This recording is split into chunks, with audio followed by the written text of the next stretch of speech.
I'm just going to give a bit of an intro.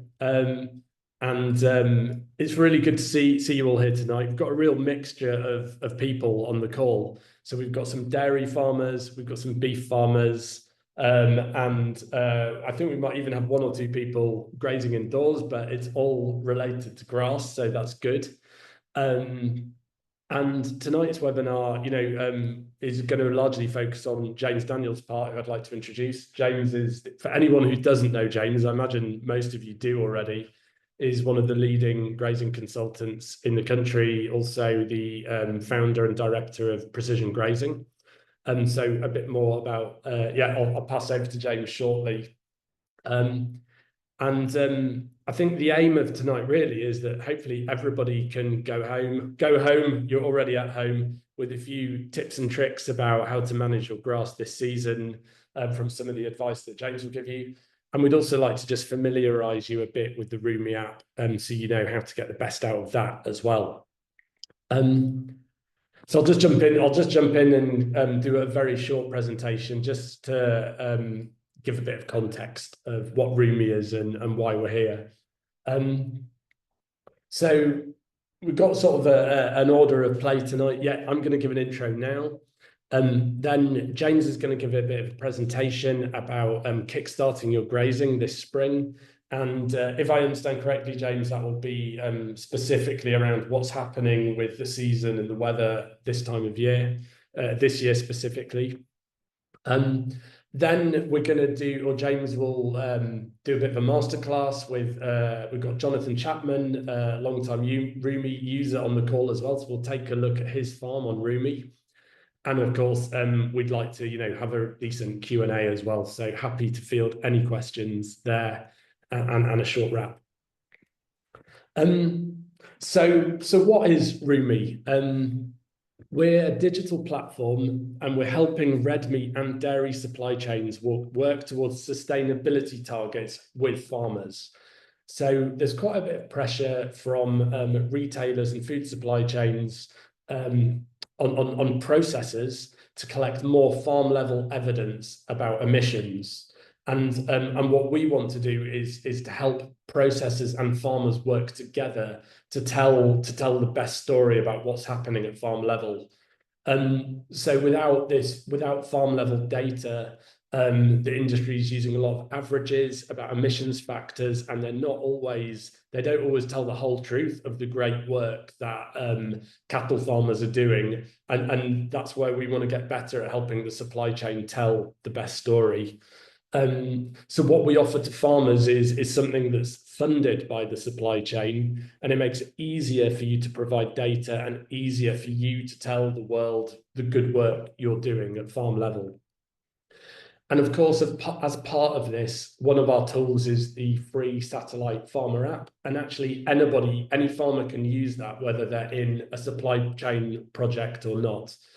And one of the tools is grazing management, but we offer a whole suite of things to help farmers measure what they're doing at farm level and what their emissions are.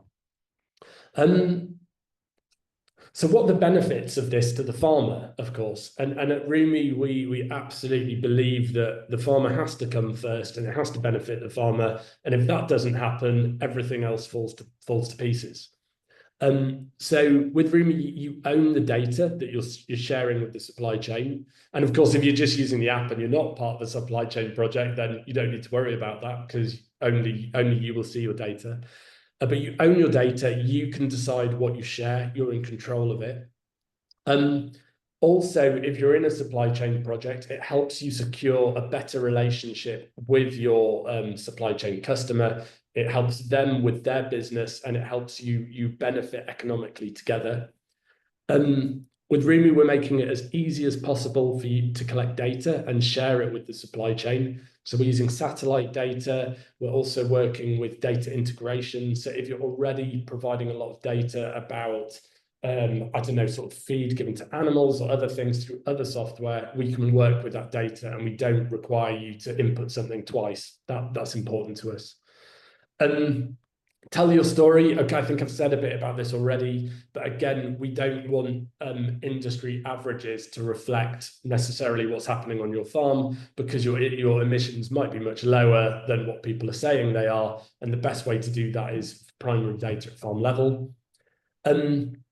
We're not here just to collect data either. All of this data can be made useful to you. So through providing you with better reporting, you can then figure out, well, you can see, how much homegrown forage am I producing versus the amount of inputs being used.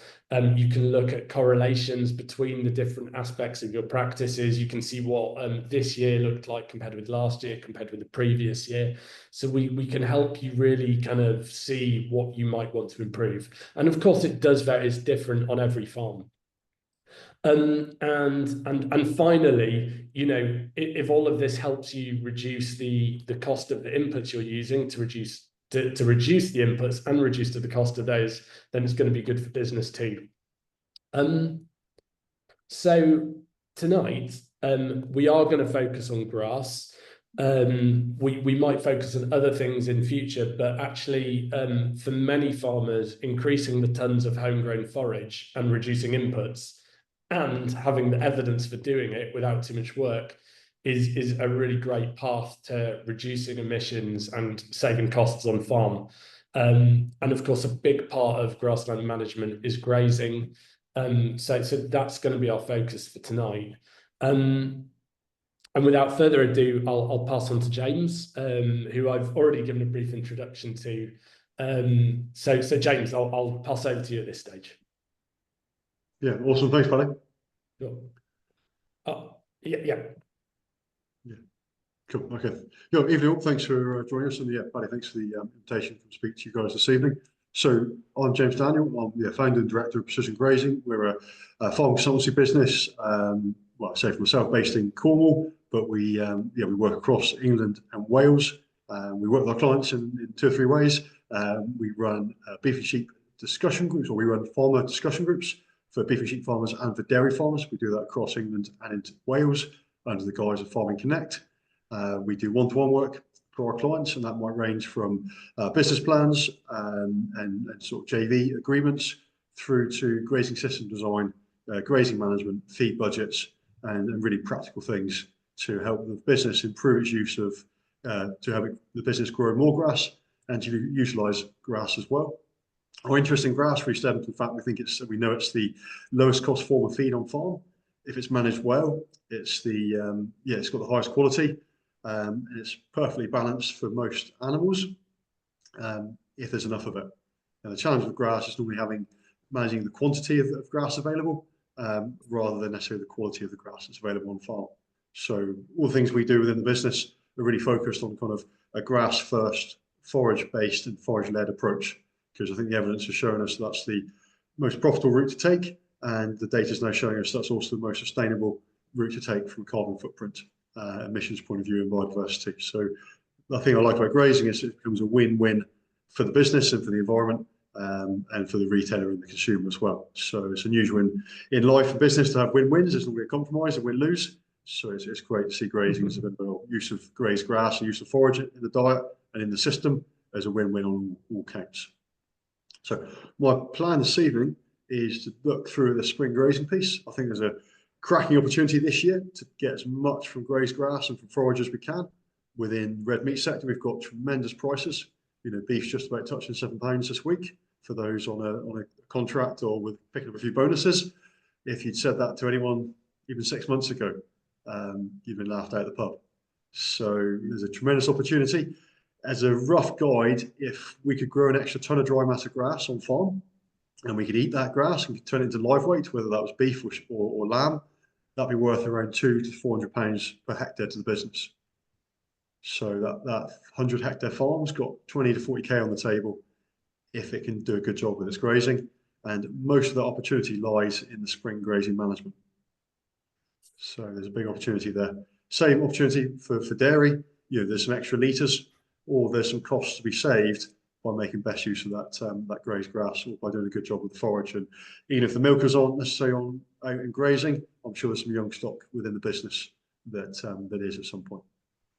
So I appreciate it's a mixed audience, so that always gives us a bit of a challenge presenting to knowing where to pitch. If you've got any questions, then by all means just unmute and ask them, or pop your question in the chat, and yeah, I'll pause where appropriate and take it. The plan really this evening is to look at spring grazing, kind of what's the theory and principles around what we're aiming to go out and do in the spring, and then looking at some tactics in terms of how do we actually go out and do it.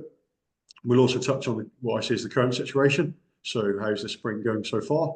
I think personally it's a pretty good spring. It's on the drier, albeit maybe slightly colder side, but that's given some opportunities, depending on what the situation on farm looks like at the minute. When it comes to kind of how do we get out and make best use of it, we'll probably pause and go to Jonathan. So Jonathan Chapman's joining us. Beef suckler farmer, running a couple farms or a couple blocks on the Cornwall Devon border. And Jonathan's going to be chatting to us about how he's planned his spring grazing. He's got animals out grazing already, so we'll look at what he's done to set up for that and what's given him the confidence to start grazing and get out and make best use of it. Okay.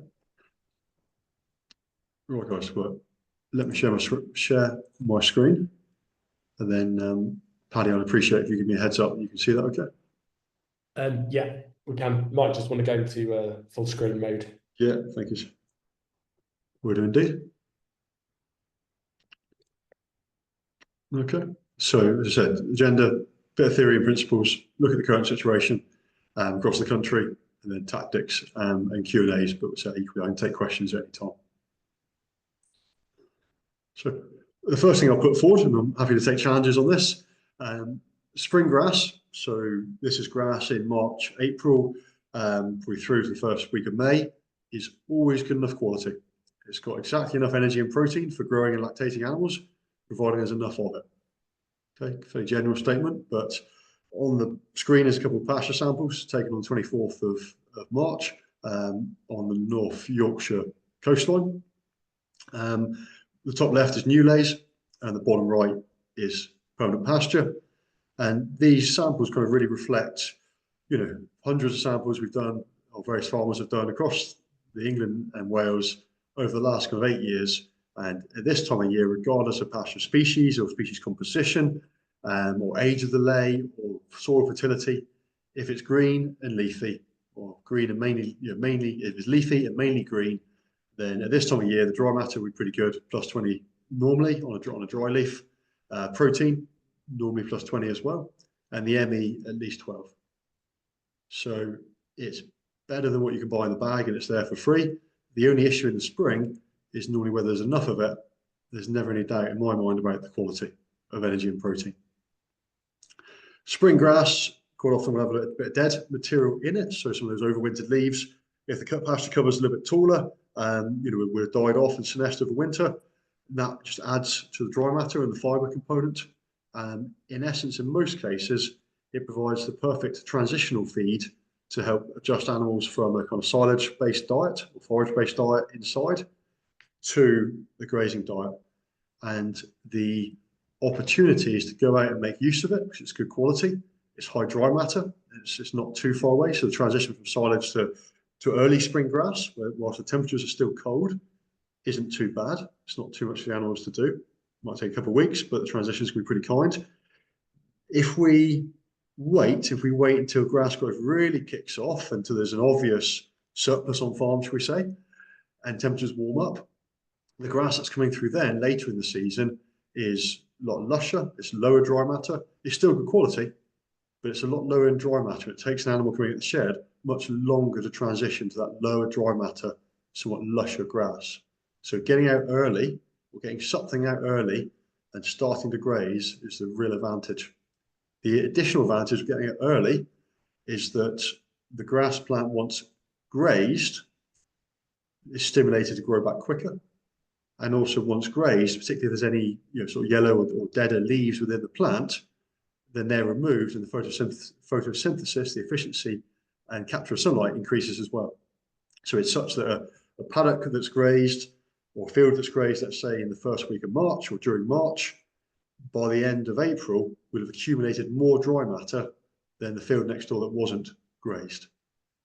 And that's kind of where the extra productivity on farm comes from, is from getting the animals out early, grazing off high dry matter, high quality grass, stimulating the grass plants to tiller and to grow, and having a good amount of grass on farm, at the end of that kind of early spring period, so i.e. by the end of April. So that's the plan, and it just becomes a case of, is there enough grass there to go and do that? And if we're going to go and do it, how do we do it without making a mess? And what stock class do we do? How do we get them there? And so on and so forth. But yeah, I have every confidence there's enough energy and protein in that grass for most stock classes, or most classes of stock in the spring if you get to it early enough.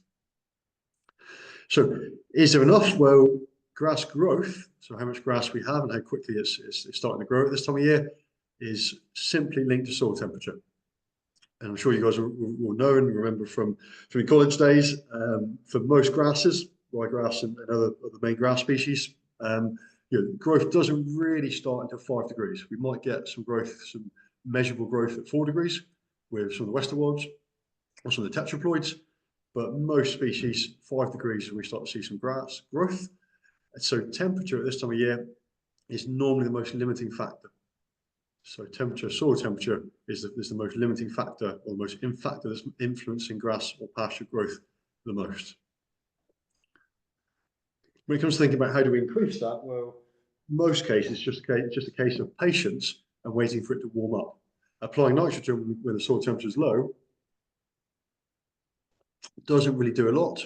If the soil temperature is between 5 and 7 degrees, which it is in most places in the country this week, then nitrogen won't do anything really to increase the potential grass growth. And if you get a shower of rain and it stays cold, the applied nitrogen will just disappear.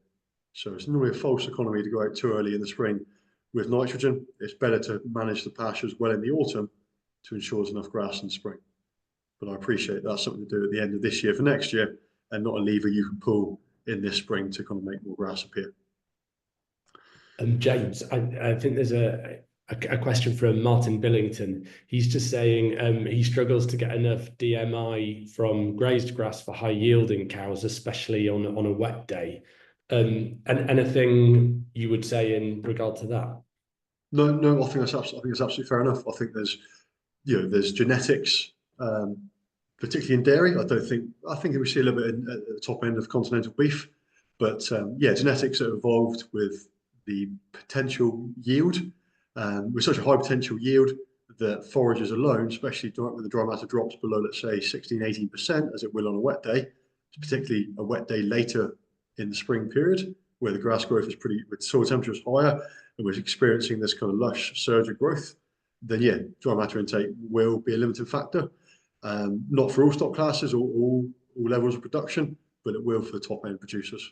And so at that stage, I guess that's a part where buffer feed, grass may be able to play a role in the diet, but there's going to be a level of buffer feed that's going to be useful for those high yielders, depending on the farm policy and sort of facilities available to offer it. So yeah, absolutely. It's not going to be everything to everyone, but there is an opportunity to make best use of it in most systems. Cool. So the lines of the graph just shows the grass growth, soil temperature along the bottom, potential grass growth on the left-hand side, and the green line is sort of growth with nitrogen applied, and the yellow line is without nitrogen. So as soil temperature warms up, the return on investment becomes much greater, because once we get past kind of 15-degree soil temperatures, well, temperature is probably not the limiting factor, and it's another factor that's limiting. So it might be moisture later in the season, it could be nitrogen earlier in the season, depending on the soil fertility. The other thing just to be mindful of is the term and the saying, grass grows grass. And so ultimately the grass plants are taking their energy from the sun. And so the height of grass on the farm, i.e. the pasture cover, number of leaves, that's really determining and dictating the potential pasture growth rate for a given soil temperature. So you took 2 farms today, one's got grass up to the top of your welly, and the other one's like a carpet. Well, the one with grass up to the welly is clearly going to be able to grow more grass for 5 or 6 degree soil temperature, and we've got 12 hours of daylight, than the farm with very, very little pasture cover. So managing the pasture cover is kind of a key tool for tapping into high levels of pasture growth rates in the springtime and kind of capturing that opportunity. James, just I hope it's okay. Another question from Mike. Great question. How do farmers avoid poaching if they've got a relatively wet farm and they're trying to put their animals out early? Well, as in you want to put your animals out early, but it's difficult to Yeah. Well, can we come back. come to that with Jonathan? Because Jonathan's managing both a wet farm and a dry farm, and Perfect. he's been pushing and chasing early turnouts on both. So it'd be good to get that as a kind of practical example. Excellent. Let's do that. Hope that's Excellent. But okay, yeah, Mike. Yep. yeah. But no, not a good question. It's a lot of these things look easier. Dry farms always look easier until it gets dry. In which case you wish it's a wet farm. So that's kind of some of the principles. Now, the way to tap into this extra growth, as I mentioned on the first slide, is to go out and graze off the pasture. So pasture that's fields that are left ungrazed, tend to be less efficient when it comes to photosynthesis, tend to carry some dead and dying leaves on them, and tend to just kind of sort of stagnate and grow on at a slower rate than a field that's grazed. It's a bit like snow when you cut the lawn, isn't it? The lawn's growing away, and then you do that first cut of the year, then boom, it bounces back, and then you've got to cut it once a week for the rest of the year if you get around to it. So that first grazing event and doing that first grazing event through that March-April period is really useful. It's useful from a pasture productivity point of view and tapping into the extra growth potential. It's also useful from a transitioning animals so that the animals fully on grass, fully set up to manage that luscious spring growth when that comes through later in the season. So there's kind of two key advantages there. One's animal transition, performance later for the second part of the season or second part of spring. And the second is kind of tapping into and generating this extra pasture growth on farm. It's just worth noting that tapping into that extra pasture growth only applies when there's reasonable pasture covers. So you need to have enough grass on farm or enough grass in some fields to go out and graze early. If the farm's pretty bare now, then this isn't going to work. You can't stimulate growth if it's pretty low. If the farm's not got much grass on it, best thing to do at the minute is just to sit tight and wait and buffer, keep the animals indoors, or buffer them in a sacrifice kind of paddock, and rest the grass until you gain some pasture cover. If you've got some grass, then it's about how do you go and go graze it off without causing damage to start transitioning the animals. So there's a target around grazing off all the fields by Magic Day. Now, what's Magic Day? Well, for a grazier, it's the sort of most exciting day of the year. And bear in mind, these guys they get excited by a plate meter, so it's not actually that exciting, but it is to them. So Magic Day is when the pasture growth, the supply of grass on the farm, equals the animal demand. Now, the pasture growth would be the average for the change in average farm cover week to week. So it's the grass grown 1 week to the next across the grazable area. The animal demand is the number of animals to graze, how much they need. So let's say it's 100 dairy cows that want 18 kilos of dry matter. And it's that demand spread across the grazable area. And what we would do from a beef and sheep perspective, if possible, is normally encourage our clients to go out and graze the whole farm, including their silage fields, through that March-April period to provide more area in order to get out grazing earlier, to get around the farm with the aim of grazing off nearly every field or every field that's got enough grass in it to be grazed by the time we get to Magic Day. So Magic Day depends on where you are in the country and your stocking rate. A higher stock farm is going to need more grass to reach Magic Day, so it's going to be maybe pushed later in the season. Typically, it's going to be middle of April to middle of May for most farming systems. And that's a reasonable rule of thumb. The higher stocking rate, the further north you are, the later in that month it's going to be, depending on pasture fertility and a few other factors. So if you turned out on the 1st of March and you thought you're going to kind of grow enough grass to meet demand, i.e. hit Magic Day by the 1st of May, that gives you 60 days. And then you're looking at a plan to go and graze as much of the eligible fields on the farm as you can through that 60-day period. And on the 1st of March, you might be too wet. So you might say, okay, I'll review in a week's time. And in a week's time, it's improving. In 10 days, on the 10th of March or 12th of March today, growing conditions are finally good enough. And so it's having a bit of a plan that you review once a week to get some animals out and start grazing. And when I talk about that, I talk about it from like a cattle perspective. If it's sheep, the approach is slightly different. although obviously we're looking to get spread sheep out across most of the farm as well. But with the cattle, it's having a plan to get out and get some animals grazing in a planned way to get around most of the farm. And when I say grazing, I mean some sort of planned paddock or rotational grazing. So they're not, the gates aren't all open, but they're just ranging. They're taking off one field at a time. And if they can't graze that field, let's say within 5 days, that field's being split into a paddock or split up into a paddock. And that's the nice thing with early in the season, if growing conditions are suitable, we can probably relax a little bit on kind of the on time per field or per paddock, providing we're not causing damage. And this spring, so far on a drier, mid to dry farm, is proving pretty good. It's not been too wet. Growing conditions are good on the whole on the drier fields. So that's the plan. Where do we sit currently in the season in terms of what's the current situation? Well, this is a graph taken off AgriNet. AgriNet's a pasture management program. Some people use if you're maybe plate metering, particularly used within dairy. What it does, every day it reports the latest growth, pasture growth figures that the users have measured on a kind of regional basis, and we can see the growth for the last week, because everything you measure is always in, if you like, in the past. Pasture growth at the minute is kind of single figures, just pushing into double figures. We're 8 to 10, 8 to 12 kilos of dry matter per hectare per day. That's not unusual. The growth at this time of year, we budget to be 10 to 20. So we're probably at the lower end of what we budget for. What is slightly unusual or different this year is that the grass grown over winter, and some of you guys may notice this, we've come out to have a look at fields now, we grew a lot less grass this winter than we did last winter. Last winter was extremely mild. This winter, temperatures were more normal. If anything, temperatures will move back a little bit on normal. So there's slightly less grass on farm. Those that closed up fields at the end of the year, particularly those that didn't close up fields until December, haven't seen as much grass accumulated as they would do normally, coupled with a slightly cooler spring than normal, means that's just pegging back kind of the opportunity to go out and turn out and move quite as aggressively as we would have liked to. But it's still not too bad.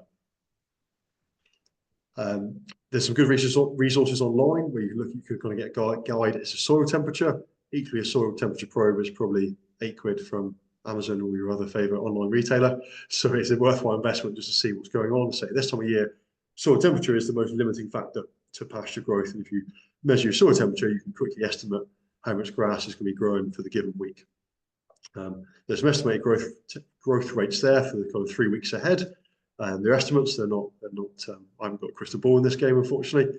But the medium-term forecast would suggest that pasture growth will kind of increase steadily over this month, and we've got a kind of normal grass growth curve happening. What it means is there's some opportunity to turn out when soil conditions allow, because growth should come to meet you, and also there's a need to turn out before covers get too strong and before that kind of spring growth comes through.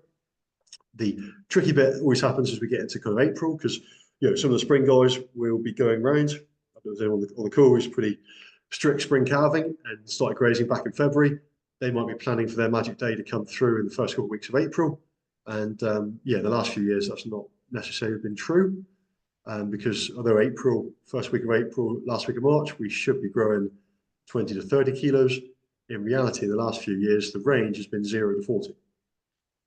And that makes a big difference to your plan. So from our perspective, normally with sheep beef and a certain occasion with dairy, we're probably slightly more cautious with our plan, and perhaps more realistic when we think this magic day is going to come through. So we're probably working on a plan that aims to graze the farm out, say, more like towards the end of April than the start of April. Right, I'll pause there for any questions, Paddy. Otherwise, in the next section, we'll bring in Jonathan and have a look through his plan and get him to give us a bit of an update. Yeah, sounds good. Any questions, guys?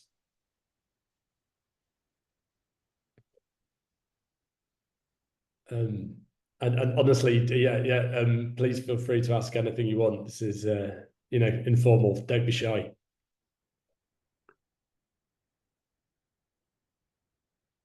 Right, I'll stop sharing, and then Jonathan, do you want to just unmute yourself, and do you want to give a quick introduction, Jonathan, and then whilst perhaps you do that, and then Paddy, you get ready to bring up Jonathan's maps and that. Cool. Yeah. Okay. Yeah, Jonathan Chapman, farming near Bude, North Cornwall. We're beef mainly. Suckler cows. We've got 220 pedigree Angus suckler cows, taken through the finish, and I've got some dairy beef as well. We're finishing for Dumbia. Okay, nice one then. And just talk us through the land resource. So, what are you farming? Yeah, so what we've got the home farm, nearly 600 acres, and that's on really heavy clay, really wet farm. And then I've rented a farm about 4 or 5 miles away, which is more freer draining farm, and that's another 280 acres there. So that's where I've turned out cattle this spring. Yeah. But you've got experience on, well, certainly on the home farm. You've been doing some rotational grazing there for 4 or 5 years now, Jonathan, possibly a bit longer. Yeah. And you've managed that through some pretty wet springs as well. Yeah, we're it's like chalk and cheese, the wet to the dry farm. If you've only farmed dry farms, you haven't been born really. It's it's quite different. We can poach so easily on the heavy clay soil. Takes really tricky to manage, and it's been, I took on this tenancy there last year, and it's been game changer how different it is really. But yeah. Okay, so how are you faring this spring? And what are you doing? What did you do in the autumn? And then how's that led you? What position are you in this spring? yeah, so we probably finished grazing around November time. It was wet, and then it came actually drier in the autumn. November was actually quite good. So I did extend the grazing a bit with some bales. So we got a little bit longer out of grass then. On the wetter farm, it was dry, so I tended to graze it as tightly in November because you don't know you get a dry spring. Whereas the drier farm, probably saves a bit more grass for getting an early turnout. Yeah, I think that's a good point. That's just a point where I made, Jonathan, is that on a wet farm, you sometimes got to take the opportunity. So grazing into November may be a bit late, depending where you are in the country.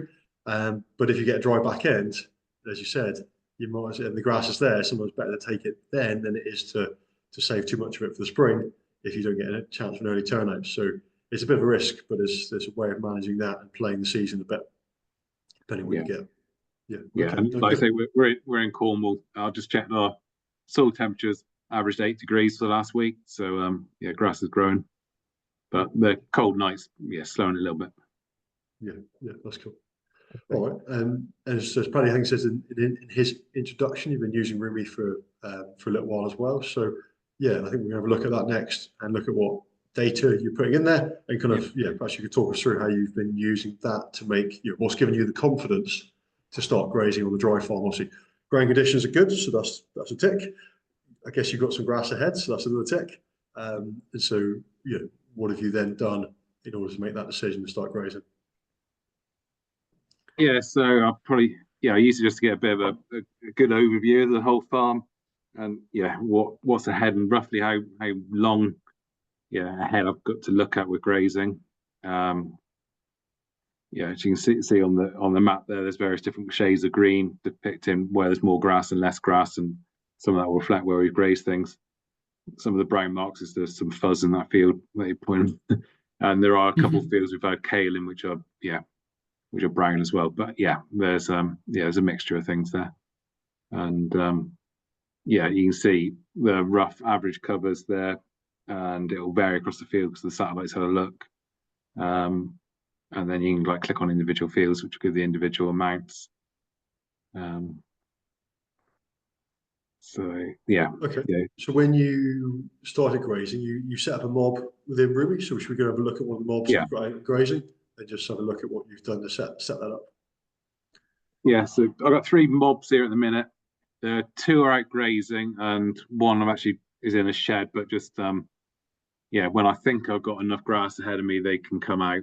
The red ones are in the shed, but I keep them on there because it just gives me an idea of when I want to play around with it, I can see if I've got enough grass for them to go ahead with.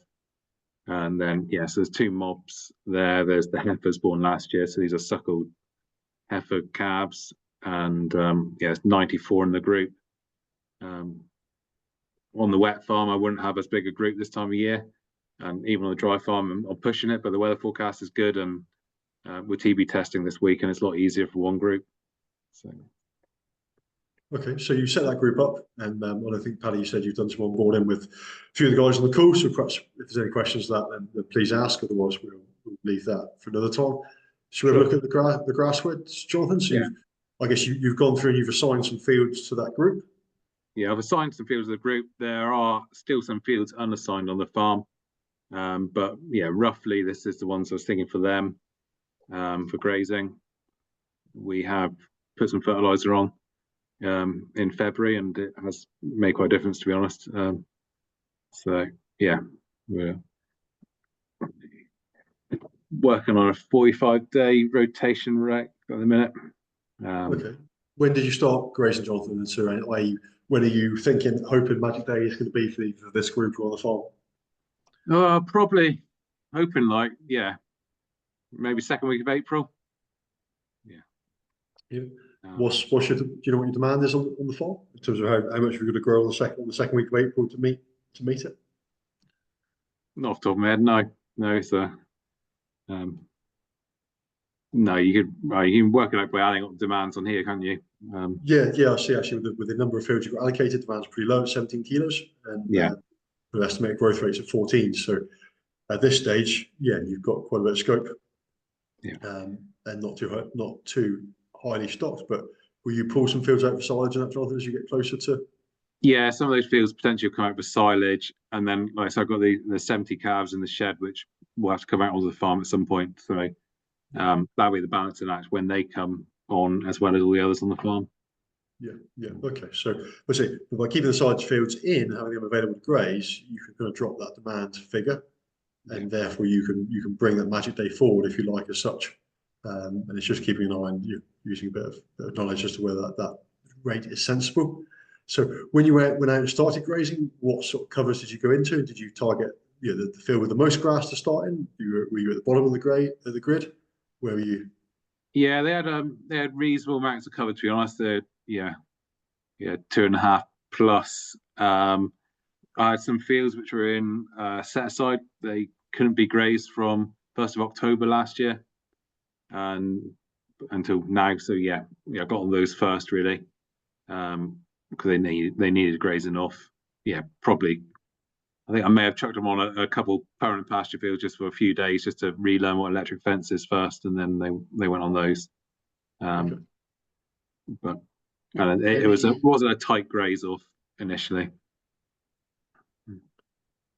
Did you any transitioning, Jonathan? So did you follow them out with any silage, or had they been on concentrate when they've been in? Yeah, well, the ones that initially went out, I tapered down what concentrate, what barley they were on. They went on a lot when they went out. So yeah. Okay. And then have you continued supplementary feeding anything at grass at this stage, or did you continue for a couple of weeks when they went out? I haven't. To be fair, they're probably ahead of where they need to be on weight. Yeah. For where I want them to be. So I'm not. I'm not too worried about that, to be honest. The dairy cross calves, I would probably supplement at grass. When they go out, they're 200 kilos, not 350 kilos. So quite a bit different. Yeah. Okay. No, that's very good. Just a thing to talk through the screen in front of us that Paddy's pulled up. So for those that haven't either using ruumi or haven't been to using or measuring grass before, the chart, if you like, the graph's called a grazing wedge. And what it does is it aligns all of the fields or paddocks allocated to that group in order of cover, so from highest to lowest. And then based on the demand, so the number of animals across the area and the rotation length that's given, it kind of plots this demand line, which is the blue line on top. So if Paddy was to change that rotation length, let's say it comes in pretty cold, Jonathan thinks he needs to slow up, and the middle of April is not going to be successful this year. It's going to be the end, so it's going to be 60 days that he needs to kind of stretch that grass out for. The kind of line adjusts. What it means is there's less area being allocated per day, and therefore each hectare needs to have more grass on it. So as it happens, that still looks like a pretty good fit. what it means is that bars on the line are growing back at the right sort of pace. Bars below the line aren't growing back quickly enough. So what this is suggesting is that Churchfield that maybe was grazed last in the autumn or winter, or was grazed earlier this year, is growing back, but it's not actually growing back quick enough to mean it'll have enough grass on it when it comes its turn to be grazed. So it's something to keep an eye on. A gap below the line means a deficit, and then bars that go above the line mean a surplus.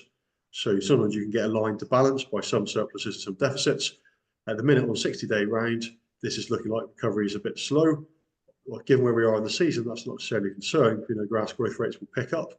If we saw this in, let's say, May or June, it would be a concern, and it would be indicating that maybe we've gone cold or we've gone dry, and we need to think about some tactics. What do we do to avoid running out of grass effectively? So that might be grazing silage fields, it might be increasing supplement-free feed, it might be housing some animals, adding another field into rotation.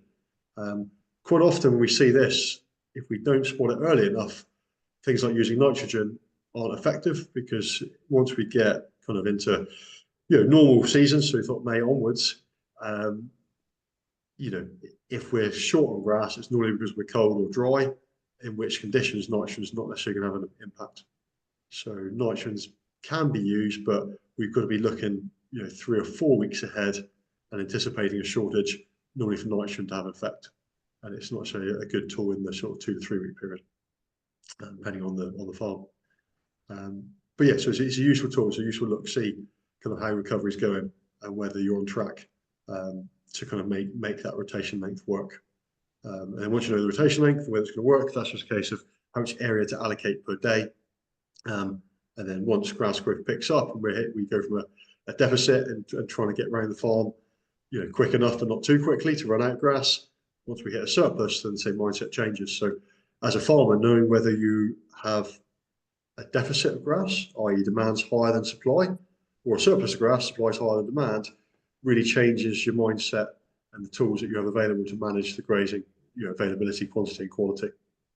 And so having a program that can give you that answer, can show you the demand and the pasture growth rate, is really useful in making decisions. Is there any other levers that you'll use, Jonathan, through the season? So if you start to run into surplus or deficits, what some of the tools that you use to kind of keep the quality good and high? Yeah, I mean, I need to make a load of silage. Part of the reason for early turnout is I've also run out of silage pretty much on that farm. So that was a bit of a part of it. So I do need to make a bit more silage this year. And I can feed that grass if needed, with a sheep snacker type thing, or silage hay. I've got some I can feed, and I did work on I turned them out early, thinking that it comes wet, I can bring them in for a week. It doesn't, it's not the end of the world, but straw is best part of £130 a ton before I chuck it out the track, with the tractor and that sort of thing. So it's I think the first group that went out, they've been out for, initially it was only half the number in that group, so about 45, but they've been out since I think around the 12th, 15th of February. So we've gained a month there on them. Yeah, and in your experience, is that an issue if you turn it early? Let's say you turn out something yet tomorrow, came in quite wet, and you decided to bring it back in. Does that cause problems in the past, or has it been something with beef cattle they're flexible enough to manage that? Yeah, it is shown on the farms. This farm's got a very good track through the middle of it, and I'm putting tracks into my main the wet farm at home, and that does free up, make it a lot easier to move cattle around without making a real mess. And if it does go wrong, I can get them in. And like I say, I'm TV testing there on Friday, and the cattle, one bunch of cattle are right at the very top of the farm, right, miles away from the yard, and they've got to come all the way back down to the yard. So the tracks do make quite a difference for that. But I think it's also the flexibility of mindset in it, that they can go out for a bit, they can come back in, they can go back out again. It doesn't have to be this big fixed event in the calendar. It can be flexible depending on the season and just taking the opportunity when it's available. Because as you say, if I was a dairy farmer, they'd be coming in and out all the time, wouldn't they? You wouldn't bat an eyelid at that. Yeah, maybe that's the next plan. So I think just to wrap up on that, you're on the wet farm, Jonathan. You've also, you're pushing early turnout and pushing the grazing season at both ends on that one. So what have you done, particularly last year, perhaps in that wet spring? Do you keep them tight and move them often? Do you spread them out? How do you kind of minimise the risk of soil damage, but still get out early and graze? Yeah, I've tried a bit of everything. You've got to there's obviously certain fields, especially like reseason, that are very prone to damage in the spring. And to be honest, anything I reseed in the autumn, I won't graze, and I'll try and take silage off it first, just to save that ground because it's so fragile. Moving them often, I will. Initially, when they go out, I'll probably keep them fairly lowly stocked, more maybe almost set stocked initially, and then group it up. But yeah, they will. When I start again the main grazing season, moving them often. If it comes in wet, I'll move them twice in a day. Which help. Does make quite a big difference. That does. Like I say, if you're a dairy farmer, you need move them twice a day. And that's and they get out grazing early and keep them grazing early, even on wet farms around here. So that is one of the tactics is keep them moving. But yeah, it does get difficult when you poach it a second time round. So yeah, you got to be prepared to house at times, I think. Yeah. Okay, I've had to house them in May before when it's coming really wet on the wet farm, for a week. Which is, and I think that's a flexibility mindset, not seeing that as a failure, just seeing that as just part and parcel of the system, isn't it? And being flexible enough to do so is a big advantage, because in being flexible, you've also gained, you gain at the other end, don't you? Yeah. Right, Paddy, there's a question, a couple of questions come in that we'll handle. Perhaps take the one for Jonathan whilst he's on, and I'll answer the earlier one from Mike. Brilliant. Jonathan, so just there, Harvey's just saying, are you calving at pasture? If so, what's your strategy? So how do you manage your calving?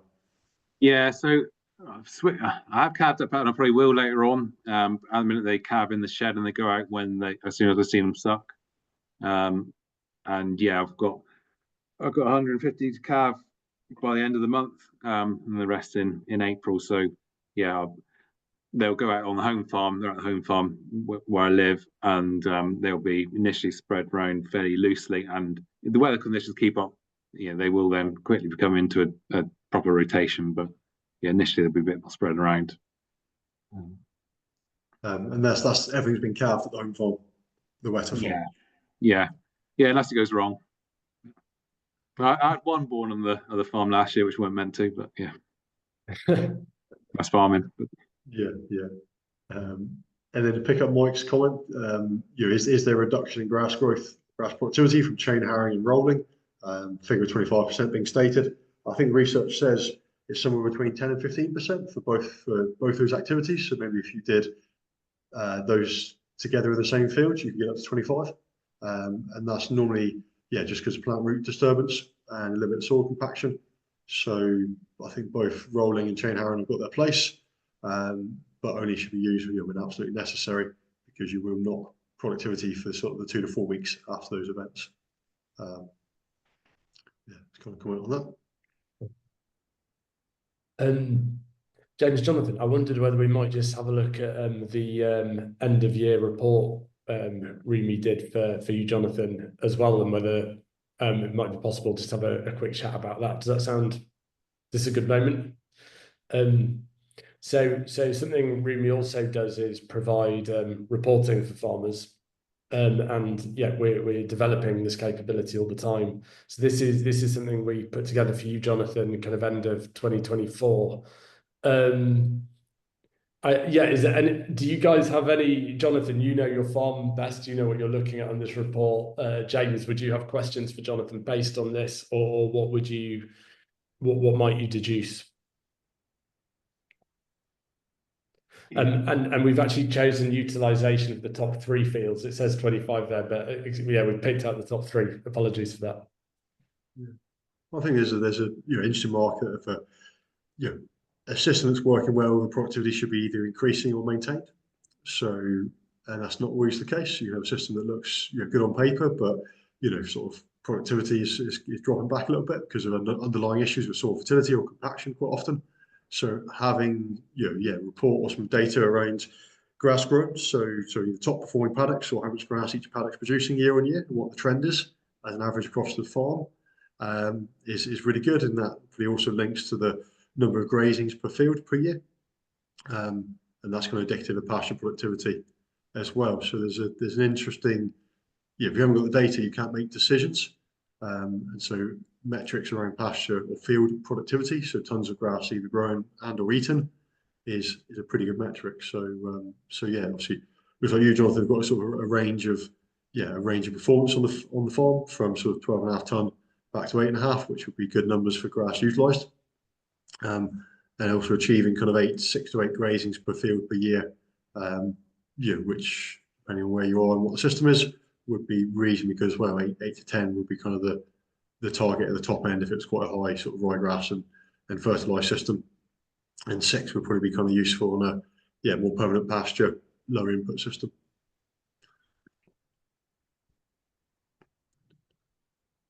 Okay. Yeah, it's I think I probably have underestimated some of the covers when they've gone into some of the fields last year, so that probably affects the grass eaten, kilos dry matter eaten a little bit, but the grazings per field, would reflect that. Also, would be 10 to 12 tonne sort of thing. Is probably what I'm after, which a lot of the farm, it's really showing where the best fields are the newer herbal lays on the more productive ground. The permanent pasture would be lower, but that is very resilient in wet weather, so it has its place. And we've also got areas you've reseeded and things like that in there as well, Jonathan. It's quite.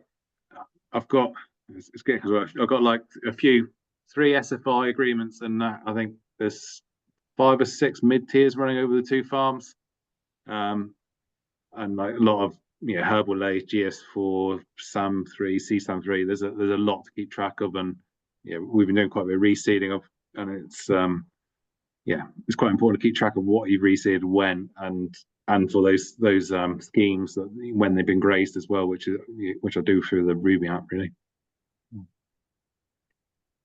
Awesome. And should we stop sharing screen then, or do you want to go back to the ruumi app at all, James, or is that? No, that's good. Good for us. I think we can open up for any questions. Perfect. And please do feel free to kind of unmute and chat away. This is informal and friendly space. You might have questions for James. You might have questions for Ruumi. Up to you.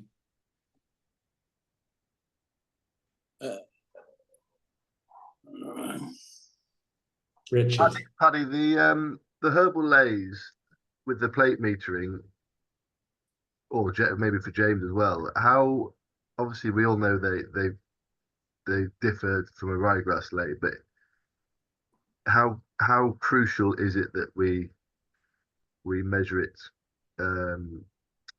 we calibrate the plate meter properly for a herbal lay? I think it depends a little bit on the extent of how much the platform is under herbal lays. So maybe what the risk is. In the spring, it'll be pretty close, and up to about 3,500, depending on how diverse the lay is, it's going to be pretty similar to this can measure pretty similar to ryegrass clover. So the calculation formula won't be too far away. It's probably when we get to mid-May onwards, it starts to diverge. And if you get a herbal lay that's shoulder height, obviously the plate meter is not going to be the best tool for measuring the dry matter on that field. At that point, the animals become the best tool. What the plater will do pretty reliably week to week or bi-week to bi-week is tell you the difference, the change. It won't necessarily tell you the quantity with great accuracy of the dry matter, but it'll tell you the trend. So it'll tell you whether covers are rising or falling. So that's pretty useful. And it's probably there as a tool in the early season to kind of get your eye in, and then use the animals as the kind of, use the animals after that to tell you how much feed was available in the paddock. So allocate a hectare. If you know your animals need 500 kilos a day, then just note the number of days they take to graze that hectare down to a suitable residual. Because a lot of the nuance with herbal A's is how much we're looking to leave behind, which is quite a bit more than necessarily would on ryegrass clover. And so that kind of lifts up and moves up the available forage. There's probably as much forage available in a herbal A as there is in a ryegrass clover field. It's just we're going into more and we're leaving more behind. So yeah, animals become the best tool once we probably get past about mid to end of May, depending where we are in the country. Yeah, it was the earlier meeting we had at lunchtime today with Precision Grazing. It was interesting with the simple use of a wine bottle for going in, the height of a wine bottle for going in, and the height of a Coke can for coming out for a herbal lay. It's a one we can all relate to, I think. It is. I hope you've been busy prepping your wine bottle this evening and emptying one. It's empty, ready for the season. Yeah. Is it fantastic? Yeah, and I trust Nikita was doing the beers for you. So exactly. Yeah. Yes, yeah, one per paddock, one beer can per paddock. I was going to say you probably need a few bottles, and yeah.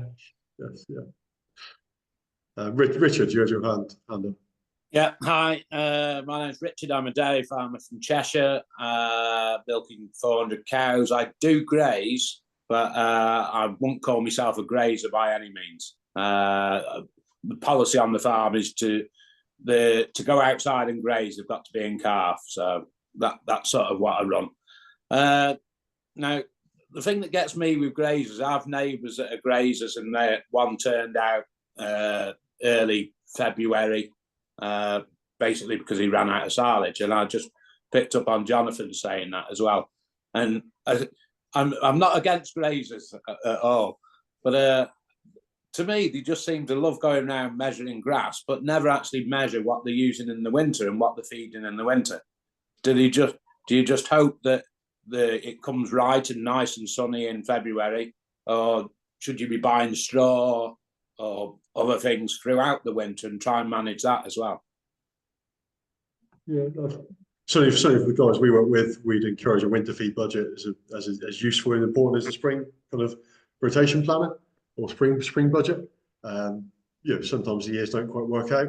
I think the fortunate thing is, from a dry cow perspective, with sucklers or dairy, there's normally sufficient quantities of dry cow forage available. So some of the spring block guys can be quite relaxed with their forage making, because they can generally buy in a dry cow feed. If you're trying to milk through the winter, then those autumn calvers or your own guys, perhaps such as yourself, Richard, you need to be on it, because you can't afford to go out. Well, it's very hard to go out and buy good quality milking cow forage in the winter or in the early spring when you need it. So I think sometimes the spring guys can be a bit more relaxed, and other factors can be at play. But yeah, we generally run a winter feed budget with our guys, just to keep an eye on it, particularly if numbers are changing or land area is changing, or if the season's got a bit tricky. And there's been some tricky seasons in the last couple of years. Can I follow that up with one farm around here? He put in all herbal lays on his farm.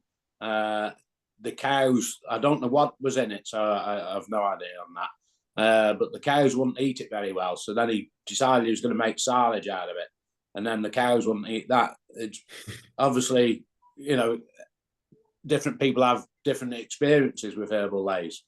What's the general consensus on them? Yeah, well, perhaps some of the guys that are growing on there, Alex and Jonathan, you've got quite a few lays on, both for silage and for grazing. So yeah, you can give your opinion, and then anyone else for that matter. Yeah, I've got. I mean, I put most of the farm down to herbal lays of one sort or other, because I need the subsidy. Not sure what I'm going to do now to stop that, but it definitely. Some of the best weight gains have been on some of the herbal lays, but they're not a panacea. They won't cure everything. But if you add up £380 a hectare, or whatever, to that, it makes quite a difference. I think for me, having plenty of clover in there, some planting, but not too much. It can dominate a lot, and some chicory. Yeah, it definitely gives you a bit more resilience at certain times of year. I think the rooting depth is quite a good thing, but it's not. Yeah, I've got ground which I've had it in on the heavy farm with all those things, and I was hoping to see some big changes in soil. Yeah, and I'll be able to see them, but yeah. Yeah, anyone else to comment? Seth, is it your hand? Yeah, just a question for you, for Richard. We're on a wet farm like him as well. Does he find the rooting depth of his herbal lay dries his fields up at all or not? Is that a question for Jonathan? Was it? Sorry. Yeah. Sorry, for Jonathan. Yeah, sorry. Yeah. Yes. Sorry. I've not seen it yet. Like, and I've dug holes in the farm, and yeah, the roots are there, but they're still not really going. They talk about going 9 meters. They don't go 9 meters. So I'm lucky to get 6 inches at times. Yeah, I wouldn't do it just for that. Right. No, fair enough. Fair enough. Yep. Cheers. I think part of it's probably where. There is we had a drought there in 3 years ago now, and yeah, it was noticeable when everything else was dead. The red clover was still green and growing. Some of those more demon roots were still there. How much extra that grew, I don't know, but yeah, it was quite noticeable then. Yeah, Sean, got your hand up. Sean, I know you've got a fair, I think quite a significant area of herbal lays. We've dabbled with herbal lays, but to be honest, we've actually gone back to red clovers and white clover high sugars instead, because we found they weren't very resilient long term. They didn't last very long, and I think the problem is, we don't grow a lot of grass here from kind of October till March, so you're really just chewing that crown out. That crown, if you can hit that crown quite easy in a herbal lay, whereas you can't really affect it too bad in a clover type lay. You have to watch red clover, but the white clover is obviously pretty resilient. But the other thing about it was we do a lot of rotational, and the problem is I need if I'm doing rotational, I plate a block, and if I had surplus, I want to be in a position I can cut that surplus off. So if I put a lot of herbal lays in, it restricts what I can do with that without keep putting more and more sheep into that system. Probably isn't sometimes the best thing to do either. I think Jonathan hit the nail on the head is that their popularity is probably growing because of the funding behind them, and in some farms they're working really well, and in others, the benefit's negligible. The nice thing is the prescription is quite broad, so herbal lays different things, different people, and looks differently in every farm.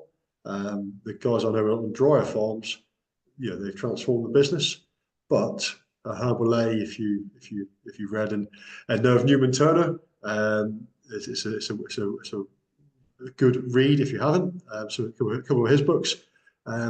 It exists in a rotational farming system. It's designed to go in as a soil improver, as a fertility builder in a lay farming system, to go in for 3 to 4, maybe 5 years at a push, and then come out, a couple of cash crops, winter crop, and then back in again. So its role on a kind of dairy farm, beef farm platform where you're not really looking to reseed 20% of the farm each year, because it's quite expensive, doesn't really fit. Not the kind of mixes that are being prescribed. So it's only there really because there's a subsidy behind it. And what we're really looking for on our kind of pastoral farms is lays that can go on forever, that we can maybe do some standing hay on or something to get them self-seed, and not really be beholden to kind of having to replace them every 3 to 5 years. Because if the payment disappears, it won't be viable to do so, not the current seed cost and operations cost. So they're a curious thing. They're working best, I can see, on a mixed arable farm, mixed farm with some livestock and arable, where there's a need for rotation, and they're working well on a kind of a drier livestock farm where that deeper rooting ability is producing good quality feed through the drier summers. Everywhere else, they don't always fit that well. And on a wet farm, they don't always have or play such a great purpose, other than picking up a pretty useful subsidy, which may or may not continue. We'll wait and see.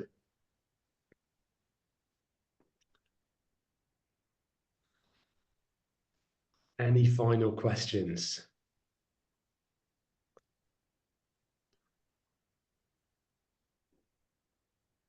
I think, yeah.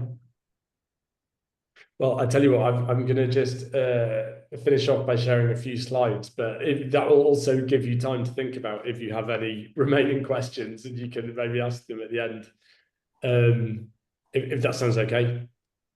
So just going to share my screen again. James, is that the book you were talking about? Yeah, it is indeed. Right, good. Yeah, I've been tempted to read that myself. And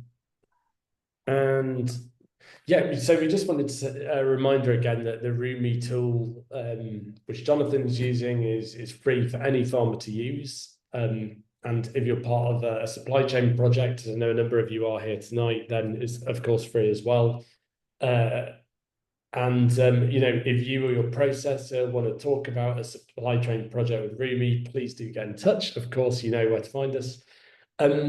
Just another little note that the mobile apps you'll probably see them change a bit over the next couple of weeks to look more similar to the web app, which we demoed this evening. What it means is that actually we can develop the same app that works across mobile phones as well. So you'll get much better consistency between what you can do on the web and what you can do on your phone. So you'll now have the grass wedge and things like that available on the mobile as well. I don't think you need to download anything. You might just need to sort of sign out and sign back in again to see the new app, and we'll probably send out a message to let people know when that happens. And of course, we're here to help all the time. So there's plenty of videos on YouTube to help with setup of the app. Sometimes it can be a bit confusing if you're trying to figure out how to draw the fields, add fields to rotations, put your animal groups into the fields. But there are videos, and of course, we're more than happy to chat to anybody, give you a hand, help you get set up. And last but not least, we've got Ruumi Academy as well on our Ruumi website, which is a 10 part. Never heard of that, Dan. Ruumi. Ruumi. Well, Ruumi. Sorry. Well, that's us. We're Ruumi. Yeah. Ruumi Academy, slightly invented word. Hope you like it. So James has put together 10 videos, tips and tricks for the practical implementation of grazing management.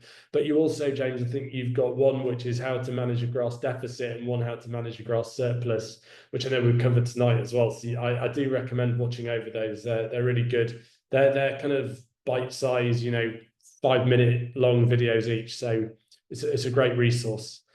And that's everything. So any final questions before we go? Please do ask, and also get in touch anytime after.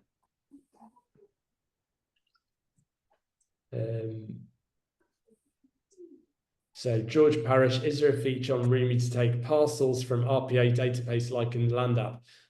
Yeah, Johannes has answered that. So yes, George, get in touch. We'll give you more details about that. We seem to be working more closely with Land App across various projects as well. So watch this space.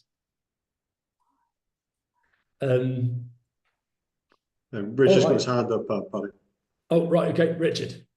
Yeah, I was just wondering how. Sorry, I was talking to my son before, asking him if he'd heard of the app, and apparently he'd seen it on Facebook yesterday. Right. How do we, using this information, looks really good, by the way, and I get the utilising of the grass, but how do we translate that into proving sustainability on our farms to our processors and to the powers that be? So if you're using the app and you're also part of a project with your supply chain or your processor, then we capture the data and we make that visible to the processor in a dashboard. But you also have complete visibility of what we're sharing to the processor and control over that. Okay. And if you're using the farmer app but not part of the supply chain project, then don't worry, your data is only visible to you, and you get to decide when the processor has visibility. Okay, thank you. Good. Yeah, sure. All right. Well, James, thank you very much for joining us tonight. That's been brilliant. I learn something every time. Jonathan, brilliant sport. Thank you very much. Really appreciate it. And so please do get in touch if you've got any questions at a later date. We've recorded the session as well, so happy to share it with anybody that couldn't make it. And wishing you all a fantastic rest of the evening. Thank you. All right. Thanks very much. Cheers. Thank you very much. Everyone. Bye. Bye. Bye.